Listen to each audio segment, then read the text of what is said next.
Ezekiel 22. Moreover, the word of the Lord came unto me, saying, Now, thou son of man, wilt thou judge the bloody city? Yea, thou shalt show her all her abominations. Then say thou, Thus saith the Lord God, The city sheddeth blood in the midst of it, that her time may come, and maketh idols against herself to defile herself. Thou art become guilty in thy blood, that thou hast shed, and hast defiled thyself in thine idols which thou hast made. And thou hast caused thy days to draw near, and art come even unto thy years. Therefore have I made thee a reproach unto the heathen, and a mocking to all countries. Those that be near, and those that be far from thee, shall mock thee, which art infamous, and much vexed. Behold, the princes of Israel, every one were in thee to their power to shed blood. In thee have they set light by father and mother. In the midst of thee have they dealt by oppression with the stranger. In thee have they vexed the fatherless and the widow. Thou hast despised mine holy things, and hast profaned my Sabbaths. In thee are men that carry tales to shed blood, and in thee they eat upon the mountains. In the midst of thee they commit lewdness. In thee have they discovered their father's nakedness. In thee have they humbled her that was set apart for pollution. And one hath committed abomination with his neighbor's wife, and another hath lewdly defiled his daughter-in-law, and another in thee hath humbled his sister, his father's daughter. In thee have they taken gifts to shed blood. Thou hast taken usury and increase, and thou hast greedily gained of thy neighbors by extortion, and hast forgotten me, saith the Lord God. Behold, therefore, I have smitten mine hand at thy dishonest gain which thou hast made, and at thy blood which hath been in the midst of thee.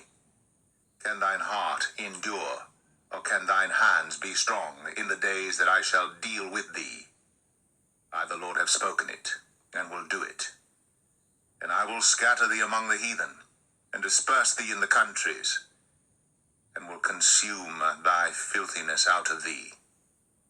And thou shalt take thine inheritance in thyself in the sight of the heathen, and thou shalt know that I am the Lord. And the word of the Lord came unto me, saying, Son of man, the house of Israel is to me become dross. All they are brass and tin and iron and lead. In the midst of the furnace they are even the dross of silver. Therefore thus saith the Lord God, Because ye are all become dross, behold, therefore I will gather you into the midst of Jerusalem, as they gather silver and brass and iron and lead and tin into the midst of the furnace, to blow the fire upon it to melt it. So will I gather you in mine anger, and in my fury. And I will leave you there, and melt you. Yea, I will gather you, and blow upon you in the fire of my wrath. And ye shall be melted in the midst thereof.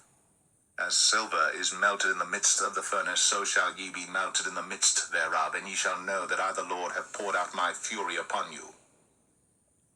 And the word of the Lord came unto me, saying, Son of man, say unto her, Thou art the land that is not cleansed, nor rained upon in the day of indignation. There is a conspiracy of her prophets in the midst thereof, like a roaring lion, ravening the prey. They have devoured souls. They have taken the treasure and precious things. They have made her many widows in the midst thereof. Her priests have violated my law, and have profaned mine holy things. They have put no difference between the holy and profane, neither have they shown difference between the unclean and the clean, and have hid their eyes from my Sabbaths, and I am profaned among them. Her princes in the midst thereof are like wolves ravening the prey, to shed blood and to destroy souls, to get dishonest gain. And her prophets have daubed them with untempered mortar, seeing vanity, and divining lies unto them, saying, Thus saith the Lord God, when the Lord hath not spoken. The people of the land have used oppression, and exercised robbery, and have vexed the poor and needy. Yea, They have oppressed the stranger wrongfully. And I sought for a man among them that should make up the hedge, and stand in the gap before me for the land, that I should not destroy it. But I found none. Therefore have I poured out mine indignation upon them. I have consumed them with the fire of my wrath.